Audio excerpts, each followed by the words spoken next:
Welcome to the Channel for Grace. Gobind will be live shortly. Book a tarot or astrology reading on our website, channelforgrace.guru, and check out our latest programs and classes. Please give us a share and a like, and we hope you enjoy the broadcast. Welcome to the Channel for Grace. Gobind will be live shortly. Book a tarot or astrology reading on our website, channelforgrace.guru, and check out our latest programs and classes. Please give us a share and a like, and we hope you enjoy the broadcast. Welcome to the Channel for Grace. Gobind will be live shortly. Book a tarot or astrology reading on our website, channelforgrace.guru, and check out our latest programs and classes. Please give us a share and a like, and we hope you enjoy the broadcast.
Satnam, and welcome back to the channel. My name is Gobind, and this is your Channel for Grace. Thank you guys so much for being here live, and thank you to those of you that are watching the replay. We're going to do some mini readings tonight. We have a couple of people on the list. We have Jeanette, and then we have Raven, and I know Jeanette signed up like last week, so I don't know if she's going to be here tonight or not, but we'll see in a moment if she shows up in the chat. Also, let me say hi to everybody that is actually in here. Hello, Maria and Raven. Welcome, welcome. Yeah, I went outside earlier and the moon was actually really beautiful here as well. Hello, Ella. Welcome in. Raessa, welcome. There was a purple, dark blue, pink sky tonight here. Amazing vibes. Beautiful. Here was like blue and orange and like yellow sunset. It was really beautiful too. So, all right. If you are new to mini readings, the way that it works is there's a link in the description. And hello, Lisa. Welcome in. And you can sign up by sending $25 to my PayPal account. And once I receive the notification, then I'll add your name to the list. And if you are new to this channel, please subscribe, hit the notification bell, download my moon. Oh my God, my brain is like not working right now. My moon guide, and get on my email list because you will get a weekly moon magic report. I am exhausted also, by the way. I have so many things to do. And also I have been like nonstop working like a workaholic as usual. And so, yeah, it's just been kind of crazy. And this full moon this week was so intense for me. Energetically, it was like I was feeling things and experiencing things that I don't think they didn't feel like they kind of belonged to me, but it was like, okay, it is what it is. I'm also noticing that my connection is like going haywire right now. So that is really interesting too. But anyways, we'll just get started. So our first, I don't see Jeanette on in the chat. So what I'm going to do is I'm going to pass it over to you, Raven, and go ahead and put up your question. If you can even like hear me, because again, the connection's going in and out. So if you can hear me, Raven, go ahead and put up your question and we will start with you. I know it was your birthday yesterday, so happy belated birthday. And yeah, excited to do a reading for you. I might literally just do this reading and then be like, we're done. Just because the connection is being really wonky. It's, you know, it's so funny. Like sometimes on Fridays, right around this time, it does this. Raven says the connection is good. Okay, good. Well, that's good to hear. We're just gonna keep it flowing. And we'll see how it goes. All right. Human design reading for Liam. Okay. So put up the information and we will, while you do that, I am going to share my screen and here we go. This is going to be fun. And then remind me if he's your younger son or older son.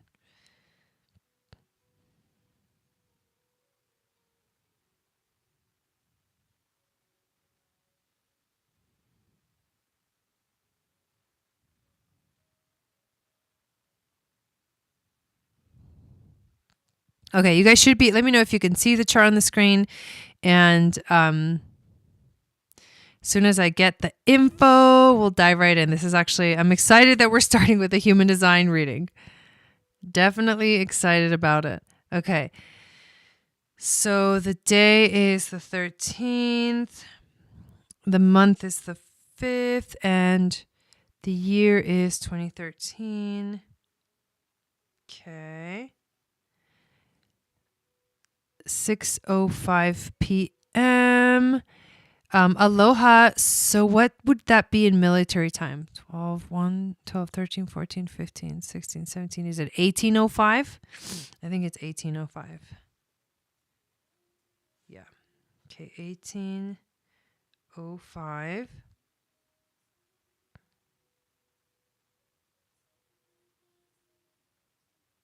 Okay, and then the city, Dyer.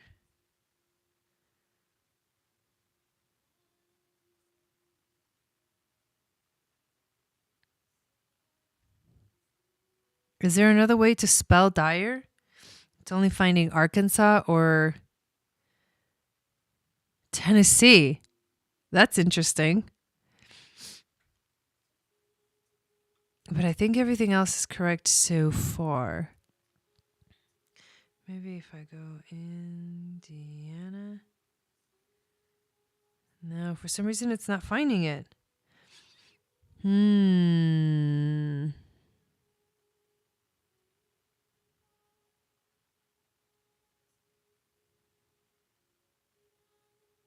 There it is. Found it. Okay. So, May 13th, 2013, 1805. Okay. Okay, and this is the younger son. The manifester.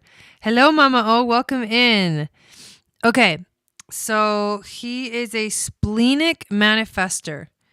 So we'll start from the basics, and then we'll obviously go to the more advanced stuff.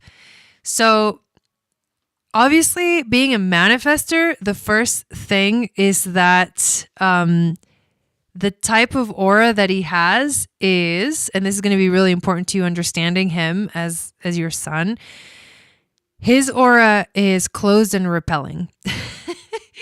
So all manifestors have a closed and repelling aura. And here's the reason why. Because manifestors are the only ones that are really truly able to actually manifest things directly without there being any interference. They have the ability of coming up with an idea or something that inspires them and then they can just go do it. There's nothing in the way. Like for all the other types, all the other types have to wait to respond, or wait for the invitation, or wait like a whole moon cycle, like a whole 28-day cycle. Awesome, Grace. You would just have to send the payment via PayPal. The link is in the description, and then we can do your reading. So that's basically what it looks like. It's the ability to just, like a bowling ball, get out of my way. I'm gonna repel everything away. Hello, Myrna. Welcome in. If you guys want a reading, I would love to do a reading for you. These are paid mini readings. And so the link to pay is in the description of the video. And once you send your payment and I get the notification, then I'll add your name to the list. So basically, this is closed and repelling so that so that he can push things out of his way and so that he can manifest things. So that's the first thing, being a manifester. The second one is his authority is splenic. And so having splenic authority means that you are someone who is very in the moment intuitive. So his intuition, his way of knowing, like the way that he needs to make decisions, important decisions, is basically through, I don't know if I mentioned this, it's $25. So he needs to make decisions based off of the intuitive hit that he gets in the moment. The spleen is like very it's like a survival thing, right? Like the intuition of the spleen is like survival. It comes from a long time ago where we needed to like know, like, okay, fight or flight, it's kind of like that. And so it literally, the intuition is fight or flight. So you'll have people that have defined spleens have a very good sense of what's safe and what's not safe. And they also have this ability to, in the moment, without even knowing why, certain things will tell them, I need to leave this situation, or I need to, like, I don't want to go. That's not a good idea. Like, you could literally be, and this has happened to my husband who has splenic authority. You could literally be like about to get on a plane. This is what a splenic authority is possible of doing. You're about to get on a plane and something says, don't get on the plane. And you're like, you listen to that and you don't get on the plane. And then later on you find out something happened to that plane. It's kind of like that. So the thing to teach him, since he's a young child, right, is that this is important for him to pay attention to, because what happens with splenic authority is that for the longest time in the beginning of their life, they actually are, they're taught that they need to think things through and plan for the future and like do things that are important, that are like set up. And that's not how the spleen works. The spleen only works in the moment. So he's not someone that's going to have long-term ability to like decide things and to structure things in his life. Because what's going to happen is the spleen will give him the answer in the moment. And as long as he trusts that, he learns to trust that. This is a human design reading. Native Mo, welcome in. As long as he learns to trust that, then he will always know what direction to go. And it's hard. It's hard to have that authority because it's like it's out of nowhere. It's in the moment. Like I said, it's like you could be getting ready to go on a plane and something says, don't get on the plane. And it's like, what the fuck? Like, yeah, the splenic projector has to listen to that. And if they don't, that's when things go wrong. If they ignore, the message doesn't return. The splenic message happens right now. And if they don't listen to it, it doesn't come back. Your spleen's not going to go, I told you that it was supposed to be this. Like, no, like you either listen or the moment passes because it's in the moment.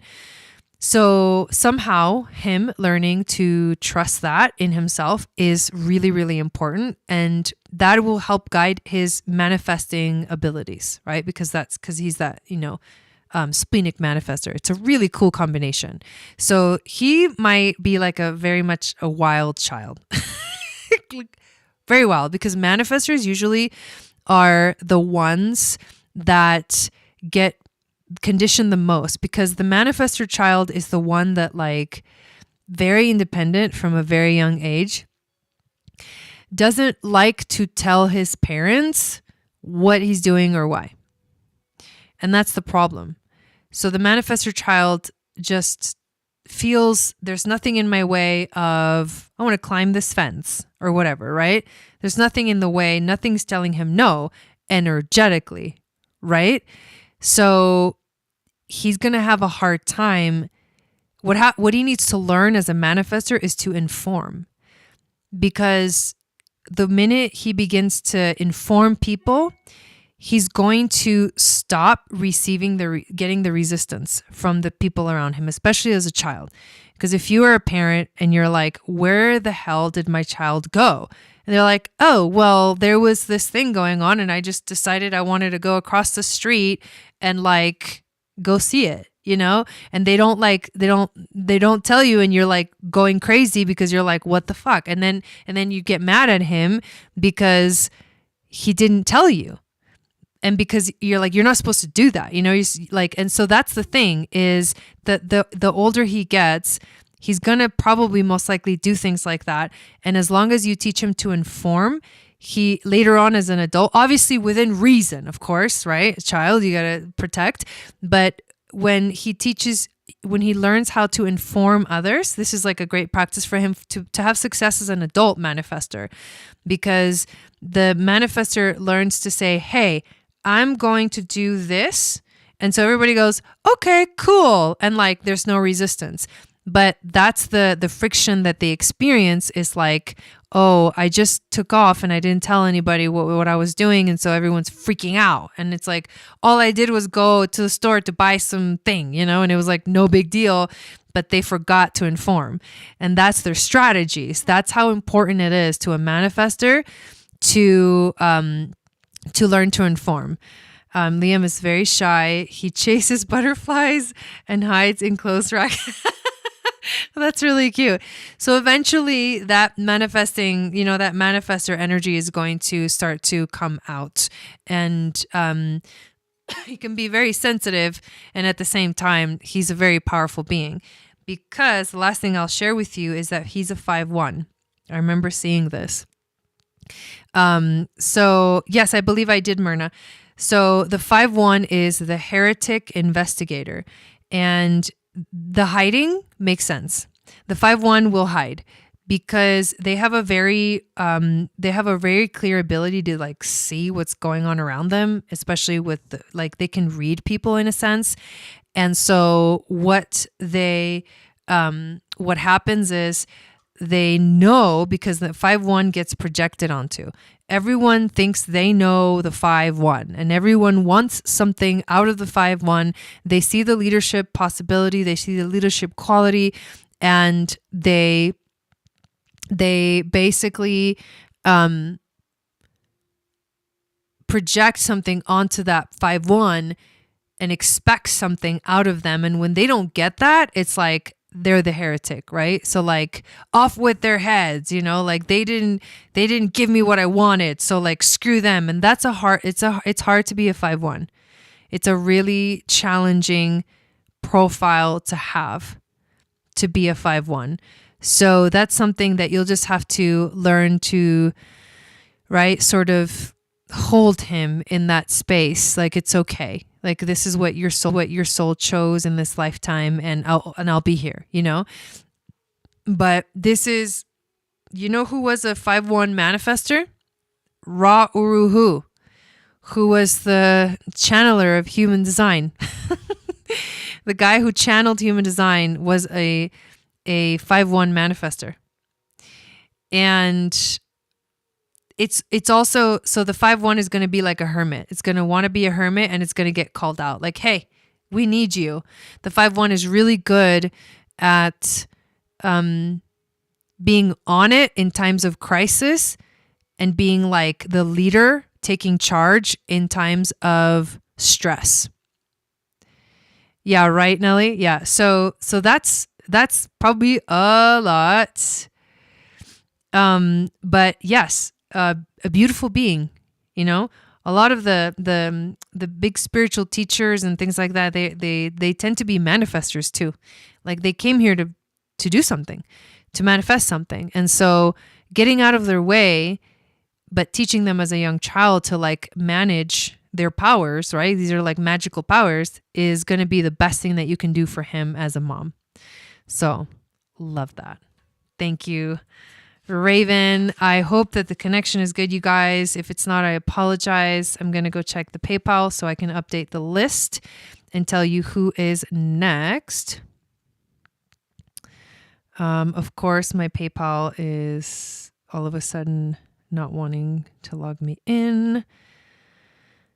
Okay, so Grace is next. It's Grace's turn. And then after that is Myrna. So if it's your turn, what I need is, what type of reading do you want? It doesn't have to be human design. You can definitely choose that. But you can do astrology, or you can do tarot, oracle cards if you want more of an intuitive message. Yeah, so there you go. What I just did was a human design reading.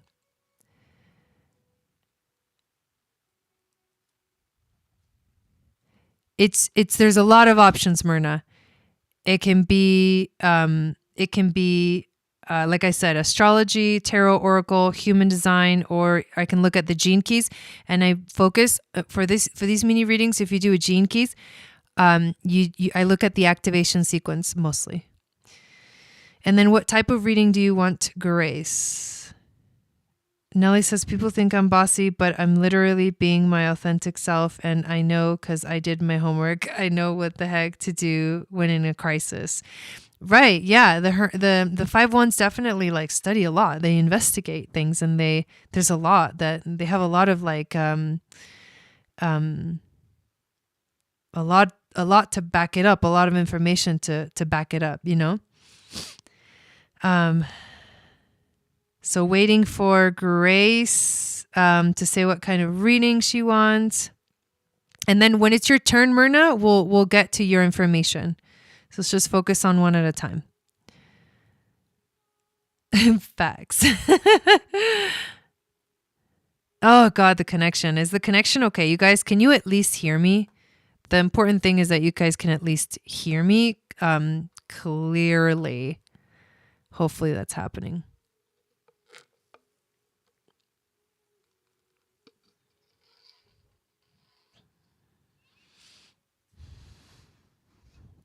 Jinky is another system that works with looking at shadows, your shadows, and how to transmute them into gifts. And it shows you what is your life's work, your evolution, how you evolve, the things that will challenge you. It also shows you the activation sequence anyways. It shows you your radiance, like what happens when you start to like shine from within. And then the last sphere of the activation sequence in the gene keys tells you what your purpose is, what you are here to be, to like embody in your life. And the gene keys, it's much more of a self-contemplation tool. But what I can do here for you is guide you in the right direction of where to look deeper into it, and give you my interpretation of what I see in your chart. Hello, Ariel, or Ariel. Welcome. And we got another person got on the list. God, I hope this connection holds up. Soul Mama.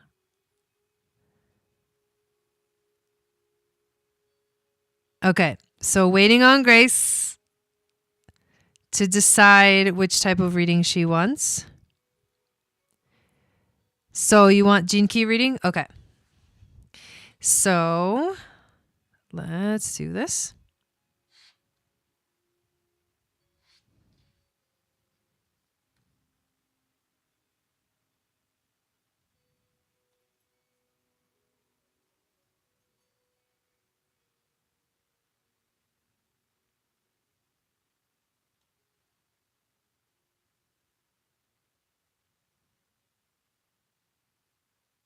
Okay, so let's go find your information again. Where did it go? Okay. Birth city. Topanga Canyon.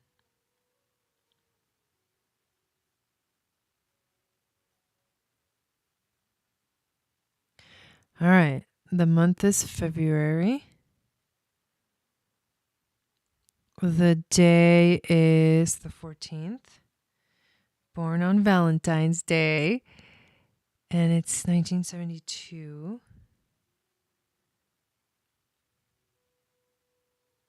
And the time is, oh my God, 5:55 a.m. Wow.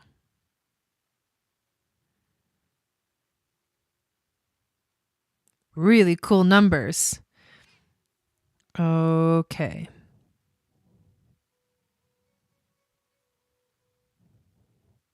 Welcome in, you guys. Thanks for being here. Okay, just want to make sure I have it right.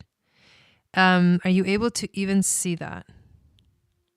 I put my email because it doesn't matter right now. If that's correct, which I believe it is, we are going to hit go. And here we go.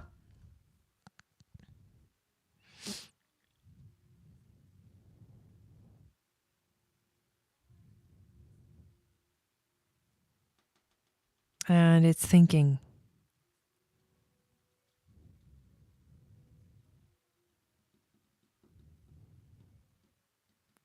It's going, it's thinking.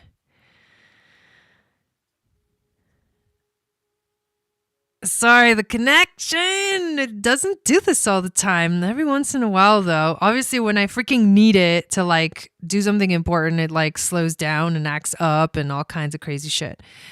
Hello, Dawn. Welcome in. Good to see you here. So, here we go.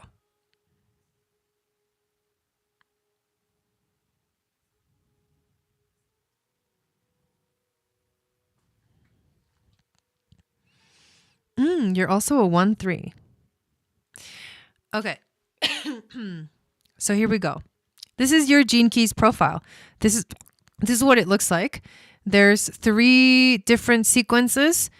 The green colored spheres are the activation sequence. The red color spheres are the Venus sequence. And the blue colored spheres are the Pearl sequence. And each sequence goes deeper and deeper into who you are. This is like kind of like sacred geometry. It like kind of starts on the outward framework of who you are, and then it goes really deep. And at the end of the journey, like after going through all like the Venus sequence is all the wounding and the emotional wounding, the karmic wounding, the relationships. Once you go through that sequence, at the very end, the Pearl sequence is the one that shows you how to kind of like show up in the world and activate your full prosperity. But you always start with the activation sequence because it basically activates the whole thing. And it's a very contemplative process, like I said. So your job is to purchase the book called The Gene Keys, which is the Richard Rudd book that you can get on Amazon. It's like a really big fat blue book. And it gives you each chapter is one of the Gene Keys, and there are 64 of them. And you'll see that in your spheres, in your sequence, you have these numbers, and those correlate to the Gene Keys. So your life's work is the very first sphere that you have here. And your life's work is basically what you're here to do. Now, sometimes the words that describe the Gene Keys they're sort of not misleading, but there's so much deeper meaning that you can get by reading the chapters in the book than by just looking at these words. But these words will activate in your psyche. They'll be like, hey, actually, I feel that, like I know that's true for me. And so this is what we're doing here, is like beginning this beautiful process of contemplation for you, where you get to learn from this point on how to understand yourself better.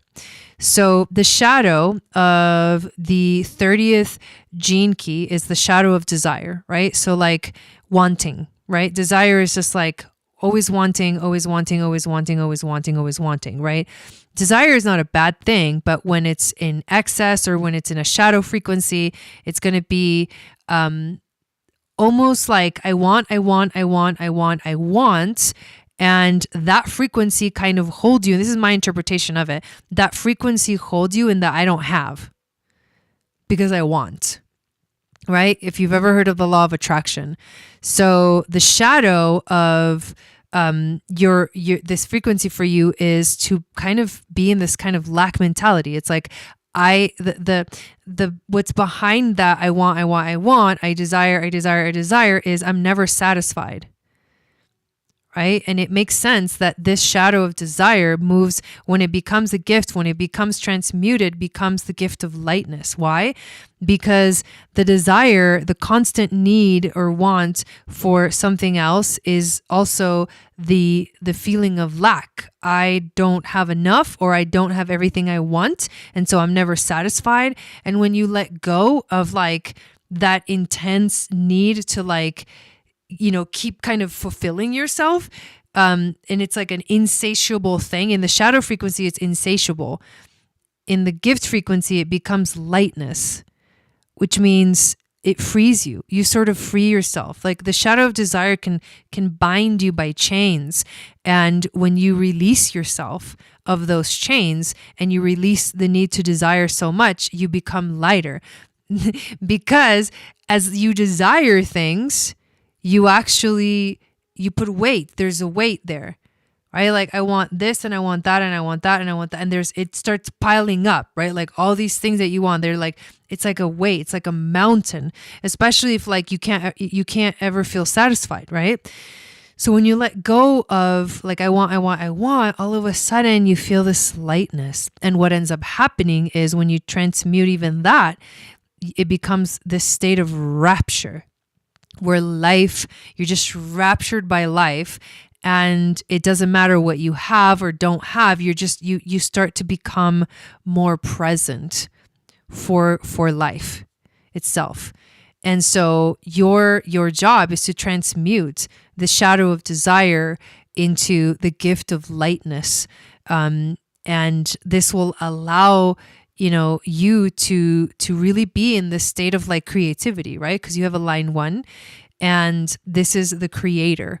And so it's about allowing yourself to be in this rapture of life and allow from that place to create, to investigate, to like bring new things into life, like unique new things that have never been done before into life.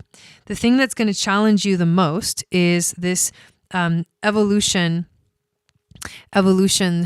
sphere, and the relationships that test you here are the ones that are going to help you actually grow the most, because how you evolve depends on how you are able to transmute this shadow of your evolution sphere into the gift. And the shadow of the evolution sphere, which is the 29th gene key, is half-heartedness. It's half-heartedly going through life, not really caring one way or the other. Like, I'm only like really giving it half effort. I'm not really committing. I'm not really like giving it my all. I don't really care.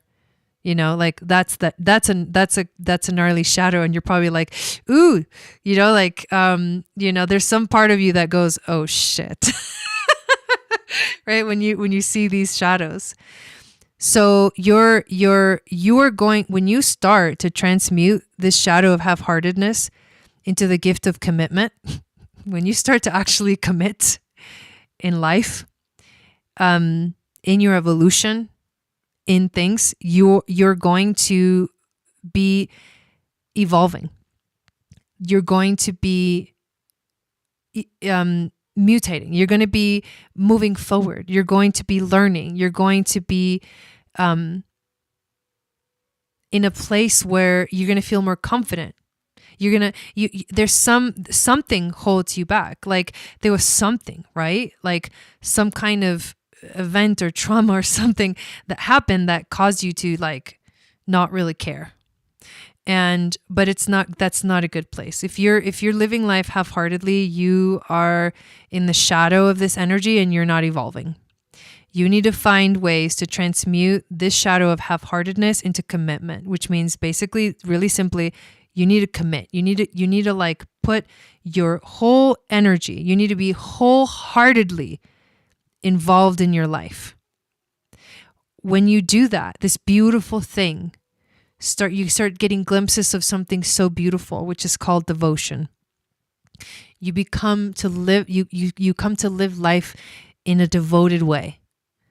And that's bliss, right? That the cities that, the divine gifts, which is the third word on the top, are the ones that take you to that beautiful bliss. When you start to commit, when you start committing in life, that's when your true radiance is going to start to shine from within. The true you, the true light that is you, is going to begin to shine from within. And this is the 14th gene key, which moves from the shadow of compromise to the gift of competence to the city of bounteousness. So as you start to commit, as you start to really fully be, you're going to be fully in life. You got to just dive in. You can't have like 1 foot in and 1 foot out. Because what you're doing is essentially you're compromising your happiness. You're compromising your joy. You're compromising your purpose. You're compromising your inner light, your radiance. And when you start to, and when you do that, you'll never find like the abundance in your life. You'll always be at those shadow frequencies, right? Half-heartedness leads to compromising your own joy. So you need to move from the shadow of compromise. You need to stop compromising yourself, your joy, your light. And you need to move into the gift of competence, like feeling like you are present and you are here and you understand and you have clarity in your life. And you're not like lost in the world. And eventually when you keep being in that place and challenging yourself to be in that place, you will eventually feel like that you're in the bounty of life. Yes. You'll see that this true light starts to shine from within, and it takes you into this state of bliss that's bounteousness, where you feel overfull, right? You go from being half-heartedly doing things to full-heartedly doing things. And like, Jeanette, you're already on the list. We haven't done your reading yet. So bounteousness is where you start to free yourself even more and start to what? Live your true purpose. And what is that true purpose? These shadows, girl. Okay. The 8th gene key. The purpose is not what you do. The purpose is what you are. The purpose is what you be, So if you make compromises in your life, if you compromise things in your life, if you compromise your joy, if you compromise like your life, your light, you are going to live a mediocre life. If you live half-heartedly, you're going to live a mediocre life. And that's going to be the theme of your life until you die. This is why it's so important to transmute these shadows into gifts. Because when you leave this area of mediocrity, what happens is you activate your style, your own unique style. And eventually life becomes exquisite. Your true purpose in this world is to embody style and to get these beautiful glimpses of the exquisiteness of life and embody that in everything that you do. I mean, the whole thing just like fits together so beautifully, right? It's the shadow of desire leads you to feel unfulfilled, leads you to live life half-heartedly, leads you to make compromises, to compromise your joy, everything, which leads to a mediocre life. Like, is that what you want? No.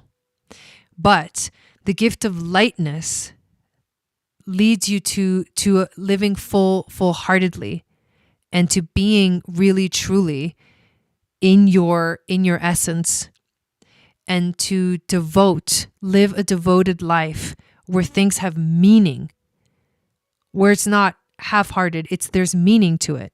And this meaning that you have gives you joy. It gives you the feeling of being of having this bounteousness, right? And then you begin to find your own style. You begin to see that uniqueness that starts to shine through you, and you begin to embody the state of exquisiteness in life.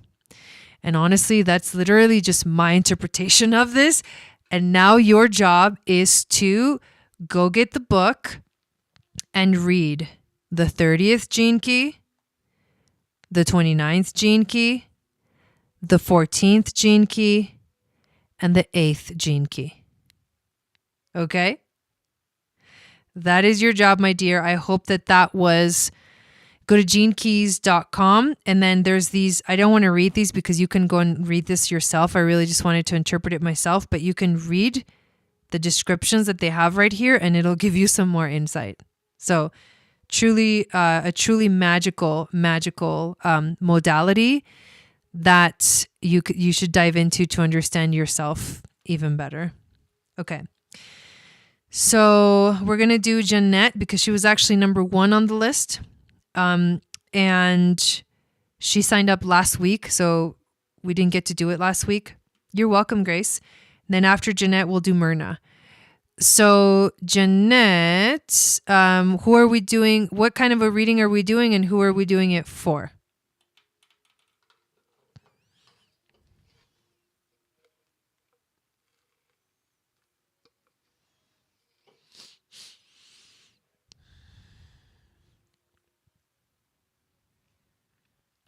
Thanks for putting that up there, Dawn. Or Nelly.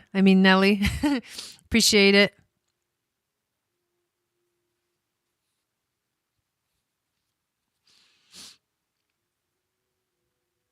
Oh, nice, Grace. I love it. Love that.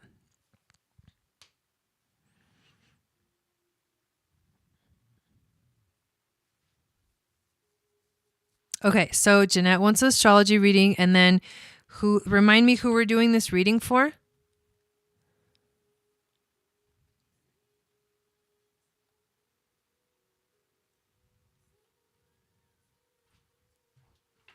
Okay, got it, Ariel. So I'm going to put you after Myrna.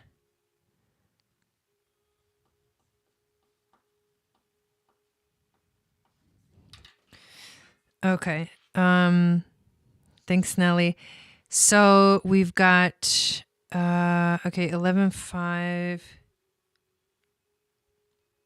Oops. Okay. A newborn baby. 11:55 p.m. And wow.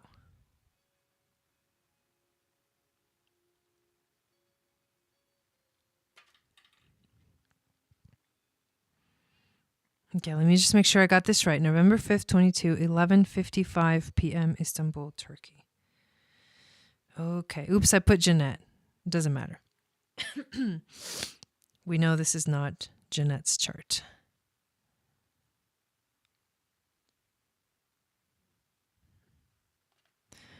All right, here we go. So, this baby, oh, that's right. He was born like just a few days ago. Like a month ago, right? Okay. Yeah, very new baby, right? Sweet. Congratulations, Ariel. Okay. So the first thing, okay, so this baby has Sun in Scorpio, Moon in Aries. He's a Leo rising. Venus in, it's going to be Scorpio. Okay, so he's got a big Scorpio stellium right here. And that's very significant. And also Uranus with the North Node is also significant. Neptune conjunct Pisces is also significant. I'll talk about all these things, but let's start with the Sun.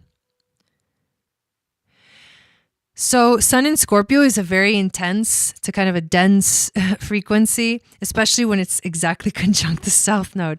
So this baby, oh God, it's like, do I really have to like do this reading right now? So this is a soul that chose to come here, and a lot of their focus in this life actually has to do with something that happened in a past life. And they might go through this world feeling like the relationships in their lives, in his life, are going to feel karmic. And there is nothing wrong with that. It's just that's the journey, right? We have to remember that we choose the exact moment we're going to be born, whether it's a C-section or however the birth happens, it doesn't matter. Like, that's the moment that we chose to come in. The method doesn't matter. It's the moment that we come into the world, right? And so this is the moment. And so this is a sun that's connected to the South Node that is going to have the experience that, like, when he truly lives in his own energy, and when he's himself, he kind of feels like drawn to the past, or there's going to be a strong focus on the past. There's his relationships for him, and also communication, all of this in one place. So he definitely came here to heal some karma, to heal some relationship karma. On the other end of the spectrum, with the North Node in Taurus, with Uranus there, he's going to have a very unique destiny. He definitely came here. This is important. These are intercepted. Taurus and Scorpio are intercepted in his chart. And so this means this is important, and it has to, it's going to be a powerful theme in his life. South Node Scorpio means also that his past life was pretty, pretty dramatic, like tumultuous, like heavy. And now he's here to learn to stop trying to live life through that drama and through that trauma, and to find more stability. So his destiny is to find stability, to find new and creative ways of being grounded, new and creative ways of finding abundance, and new and creative ways of loving himself. With the moon in Aries, and oh my God, exactly conjunct Chiron, this is going to be a soul that is here for a very powerful healing journey. And this is an astrology reading. And there's like, emotionally, he comes in with like a very strong wound, and it has to do with how he identifies himself. So this is going to be somebody that you really want to support through life, because they may feel like they come with a heaviness, like a heavy heart is what I'm getting from this energy. And it's about him needing to learn who he is, and life for him is going to be to learn who he is. And the way he's going to learn this is through his emotions. He's very, very intuitive, massively intuitive, although these two planets are retrograde, Neptune and Jupiter. And this means that he's going to be a very reflective person, and he's going to be very emotional, very compassionate, very loving, really, really beautiful, but super, super intuitive, and almost like very psychic. And his ability to see the unseen and hear the unheard will be through moments of deep and powerful reflection in his life. He has a Leo rising, which means he's going to have a big personality. He's going to want to shine bright. He's going to need to feel valued, and he's going to need to feel seen. That's going to be very, very important for him in his life. and he's going to be very versatile. He's going to like doing many things. He's not going to really be able to stick to one thing in terms of like what he wants to do and how he gets things done. He's going to be almost like a little bit of like a jack of all trades with Mars in Gemini. And yeah, so that's kind of that's where I feel this kind of reading is complete. But the he's going to need a lot of stimulation, like mental stimulation, like thinking and processing through thoughts is going to help him to know how to take action in life. But also being born with Mars retrograde, he may be somebody who takes their time to come into action, who reflects a lot before actually coming into action. So all of those things, I think this is, I mean, it's a powerful chart. It's also a heavy chart. Like there's also kind of a heaviness to this energy. But if you support, right, if you support him in his healing journey, then obviously anyone that is supported with love and compassion is going to be able to get through any kind of hardship, any kind of intensity in their life. So that's that. Sorry, it was kind of heavy, but it's like, it is what it is, right? There are a lot of beautiful things. I love all the Pisces. He's got a lot of water. He's going to be very emotional, very, very receptive to other people, and very sensitive too. Okay. Thank you, Jeanette. So now we're going to go to Myrna. And I'm not, because I've lost track of all the messages. Let me see. Okay, so cool. You posted it again. Amazing. And then what kind of, okay, so you also want an astrology reading. Okay. So let's just do this. And reset.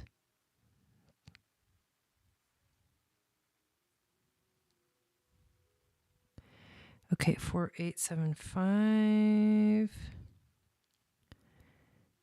Oh my God, 333. What the heck is going on today?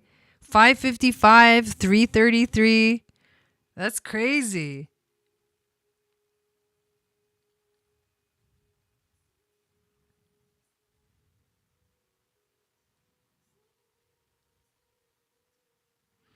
Okay.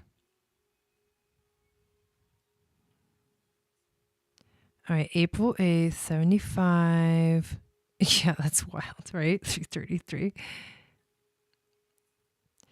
Yeah, exactly, Nelly. I love that. Just give that baby some healthy praise. Yeah, encourage him for sure.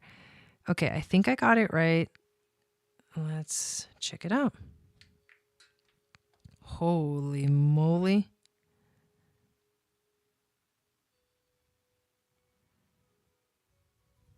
Okie Dang. So your chart is really concentrated on one side. Look at that, you guys. How do you even begin? What on earth is going on? The day you were born at 3:33 p.m. I don't think I've ever seen a chart like this. Okay. One thing at a time. We'll split it into little pieces. So, Sun in Aries, Moon in Pisces, Venus in Taurus. I love that. Virgo rising.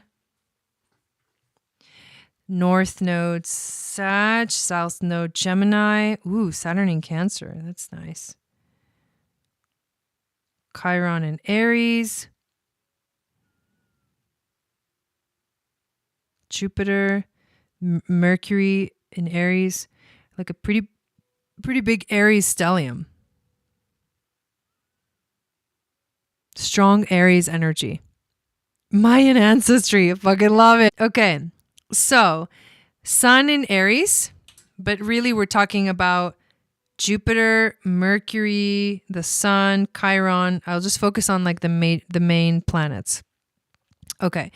So you have a massive Aries stellium, and it's like in the 8th house, mostly in the 8th house, because the sun is there. I'll focus on that, but also in the 7th, a little bit in the 7th. 7th house is the house of relationships. The 8th house is the house of death, change, and transformation. Not literal. We're talking symbolic, right? The moments, like the tower moments that cause, like the endings that lead to new beginnings. It's that constant, it's the flow, it's life, right? Life, it's birth, life, death, rebirth. Birth, life, death, rebirth. We go through these processes like over and over and over through our lives.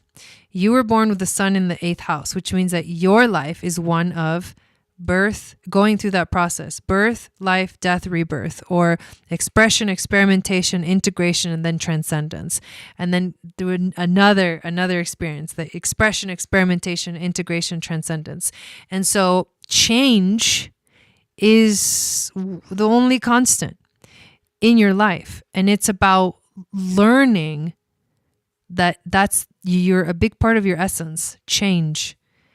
Endings that lead to new beginnings. You have a moon in Pisces, which means that you're very sensitive. You're very compassionate.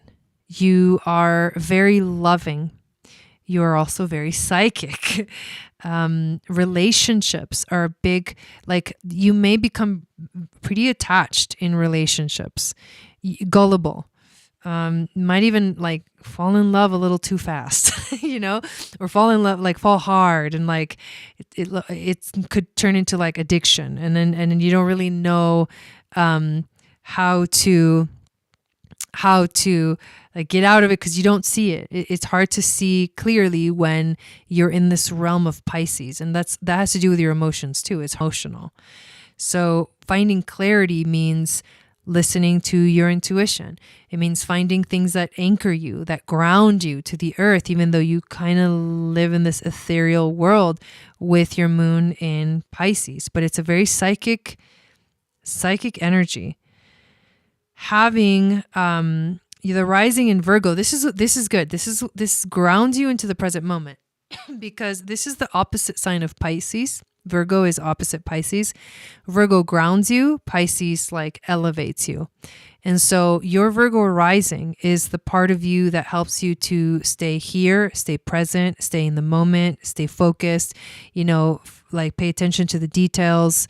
That's the part of you that is organized, that likes things a certain way. It keeps you here. It keeps you in the moment. So this is a really nice balance for you. And Venus, which has to do with relationships, being in the sign of Taurus, is actually really beautiful because in terms of relationships, like what you desire quality. In relationships, you desire quality. Like you're going to want somebody who probably can or cannot like have money, but you're going to prefer somebody who like is able to have financial stability or has financial stability. Like if that's not there, it's going to be difficult for you to find happiness in your relationships. So this is about you desiring to connect with someone who helps to ground you and who helps you to feel beautiful and helps you feel good. That's what you want in relationships. And the way you get it is, you're kind of open. Like you're not too picky. Let's just say you're not too picky. And that's a good thing, right? And the way that you go and take action is unique. It's different. It's you do your own thing. You do your own way. And you might meet somebody in like the most like awkward or like unexpected of circumstances. Like actually you is a very unexpected thing. It's unpredictable in a sense. Let's talk about the nodes. So South Node in Gemini means that in a past life, you had the experience of like being in the moment, of being in it, in the experience, really kind of engulfed in it. And the Gemini frequency is a bit like, hang on, sorry, I can see that my thing is a little bit frozen, so I'm going to wait till it comes back. Okay, it's like kind of coming back. Sorry about the connection, you guys.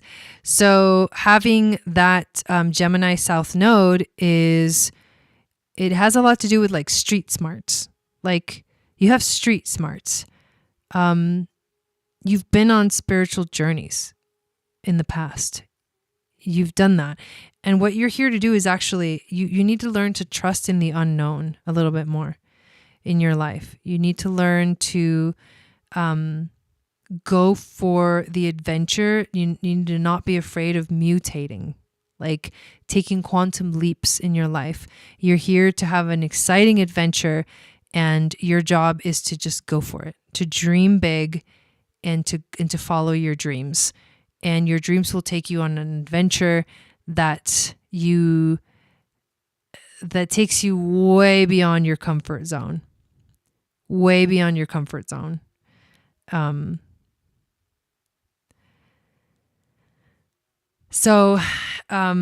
that's what stands out for me. And it's a bit like there's a lot of concentrated energy, but there are things that definitely balance each other out.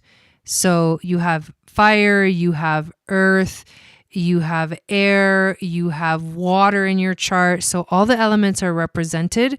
And so you may be more of like a fiery kind of person because of that like huge Aries stellium, but you also have other things that really help balance you out. So it's actually a really beautiful thing to see. And that's what stands out to me. So hopefully that came through clearly and gave you some nice insights. Thank you, Myrna. And next we have Ariel. And okay, good. Thank you, Dawn. And I think I'm not sure if you wanted astrology or human design, but let me know in the chat.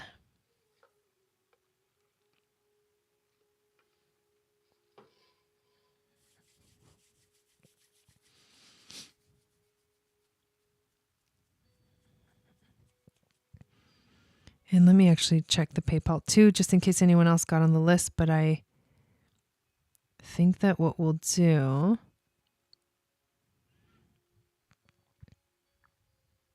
Oh, that's it. I think this may be the last reading. And unless someone signs up while I'm doing your reading, I think this will be the last one.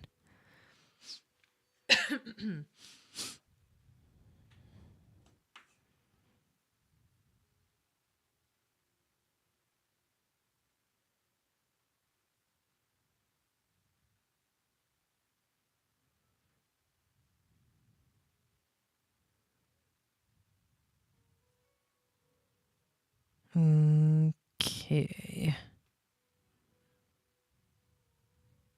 Thank you, Nelly, for posting that. Appreciate it. It was a really cool chart for Myrna. Definitely. Really cool chart. Okay. I'm just going to go back here because I don't know.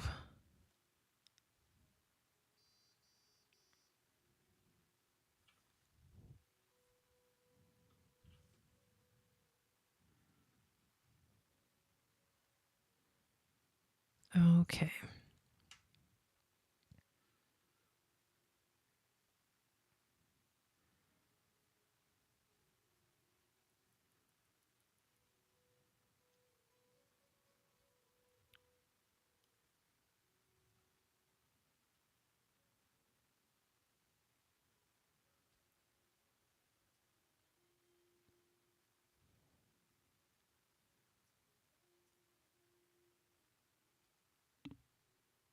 Interesting name. Is NH New Hampshire? I'm going to go with yes.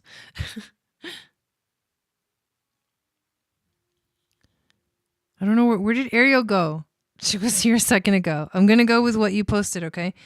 April 25th, 87, 10:33 p.m., New Ipswich, New Hampshire. And boom. And you want transit reading? Okay.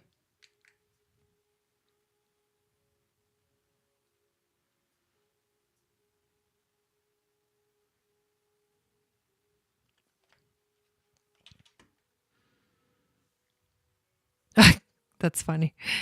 Oh, good. We got it. I got it. Okay.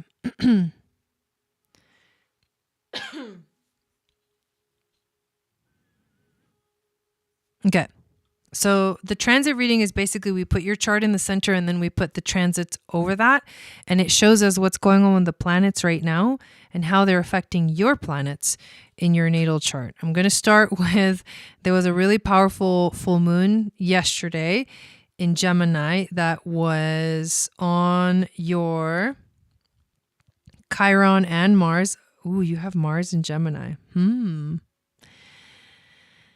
And on the other end of the spectrum, it was Saturn. But basically, let's just focus on the full moon energy. Okay. So this full moon was like really intense. Let's just start there. It happened in your 7th house, which is the house of relationships. So basically, here's what's going on for you. Since you have Mars in Gemini and Mars is in Gemini but retrograde, what is happening for you right now is in the world of relationships, things have really slowed down. This is a time of reflection for you. And you may feel frustrated because that's what happens when Mars is retrograde. We feel frustrated. We feel like we can't move forward with projects. We feel like things are going so slow. But if you learn to slow down with the Mars retrograde, you actually find a really beautiful pause that like, hey, actually, this is a good thing. I can slow down. The frustration for you is Mars is going over Chiron and your own natal Mars, right? So Chiron is the wounded healer, and relationships are really a big, it's not like they're wounds for you, but they are learning experiences, and they will test you in your life. Relationships have and will test you or are testing you to heal your insecurity about feeling not good enough, like what you have to say is not important enough, not good enough, like you don't know how to communicate, you don't know how to speak your truth, and you're learning how to speak your truth, and the relationships in your life are helping you, and that's something that's really coming up really strongly right now with the Mars retrograde, and the full moon highlighted that energy yesterday. Also, the full moon was on the 35th gate, and it was activating the human design channel. I did a whole reading on the human design. And so it was technically activating all of our solar plexus. And so whatever is going on, here's the other advice, is that whatever experience has been coming up for you that's like testing you and all this stuff, if you give it time, you will realize what it all means once it's over. But you can't have the insight that you want right now because the universe is not providing us with that. The universe is saying, no, you can't know right now why what's happening is happening. But you will know when the experience is over. You will have the insight, and you will have the clues, and you will understand the whole thing. So that's the key. But it has to do with relationships for you. So that's the biggest transit that just happened, and that is going on right now. The Mars retrograde is a huge thing. It's like all the way till January something. And so it's here for a while. It's here to stay for a minute, which makes things frustrating, but at the same time, kind of exciting too. Let's see what else jumps out at me. So here we go. South Node transiting over your Pluto. Pluto in Scorpio in your 11th house. This is where your power lies, but Pluto is the god of the underworld, and South Node and Pluto are a little bit intense. So this is an 18, the South Node is getting closer and closer to your Pluto, which means you're feeling it more and more strongly as the South Node comes exactly onto your Pluto. What you're learning to let go of and release is for one, letting go of trauma, letting go of drama, like not being driven by drama in your life, not being driven or your life being controlled. That's a Pluto theme, by your trauma and the drama in your life. Also, what you're learning to release and let go of is you may lose friends. Like you may change and completely feel like there's a part of you that is changing so much, and what you have to share and offer to the world is not going to be the same once this transit is over. There can be power plays or power dynamics showing up in your life, in your friendships, in your networks of people, because this is the 11th house of networks. So the connections you have with others is being affected right now. And so you may be cutting off ties with a lot of people, like creating those strong boundaries and letting go of some relationships, friendships that are just not, or acquaintances that are just like, they don't align. It's time to go.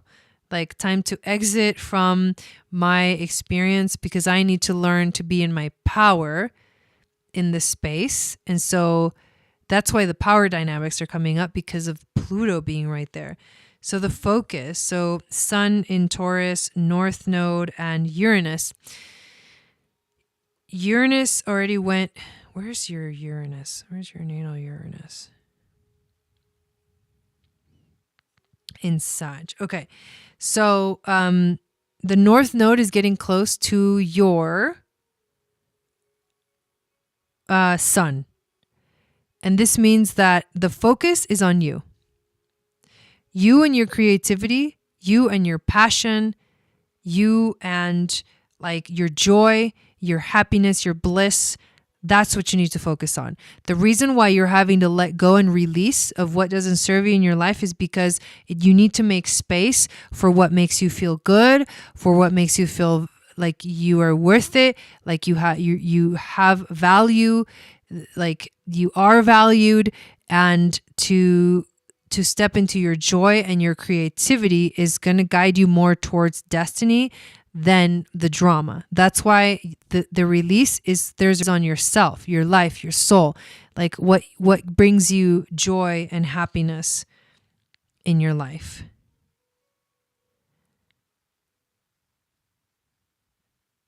You also have, so you came into the world. Whoa, look at this. Look at that crazy Aries stellium. You came into the world, Venus, Moon, Jupiter, and Mercury in a stellium with your North Node in the 4th house. So being a mama is a destiny for you. It's part of your purpose. Also having a family, being a mama, relationships, home, family, big theme for you. And so part of you is already living out your purpose. And that makes you feel good. That makes you feel fulfilled. The thing is that Chiron right now is passing over all of those placements, and Chiron is the wounded healer. And so he's bringing up issues of identity. You may feel a little bit like you don't know who you are, or you're losing your identity, or it's challenging, asking you like, do you know who you are? Is this you? Is this important? Like, does this bring you joy? Do you feel fulfilled right now? Do you feel fulfilled in life? Was it what you were supposed to do? Was it worth it? You know, like all that stuff. Like, so it's a crisis. It's like an identity crisis, and it has to do with your identity as a mother, as like a family, like all of that is coming, and it could be a very internal thing. It could be very internal. Like no one knows, only you know, because it's in you. You're having the thoughts, you're having the feelings, you're having the emotions. But the key is to find yourself. To find yourself again. And once you do, then the identity crisis is over. And you're back to feeling fulfilled, be feeling like you're in your purpose, etc., etc. And those are the things that really standing out right now. So I hope that that was insightful for you. And yeah, thank you. Thank you for getting that reading. You guys are awesome. Thank you. All of you ladies that came in tonight. I know you're all new. I mean, I don't know that you're new. I just know that you're new to the chat. So I think so anyways. Your new names. So I appreciate you guys coming in and sharing your beautiful energy. And totally, it's a long journey, and right now there's a lot of intense transits, and definitely like what Nelly said, like I watch all the other broadcasts that I did this week because they're all like really on top of it. Super helpful. Thank you so much. Oh, I really appreciate it. So I think we're going to end right there. What a surprise and how beautiful. I really enjoyed doing everyone's reading, and I hope that you guys have a beautiful and amazing rest of your week. And I will see you all again very soon. I'll be coming back onto the channel next week, I believe starting on Monday night with our weekly reading. Oh, thank you, Ariel. Thank you. I really appreciate it. Thank you, Myrna. Well, welcome to this beautiful community, you beautiful goddesses, and have a beautiful weekend. So see you soon. Sat Nam.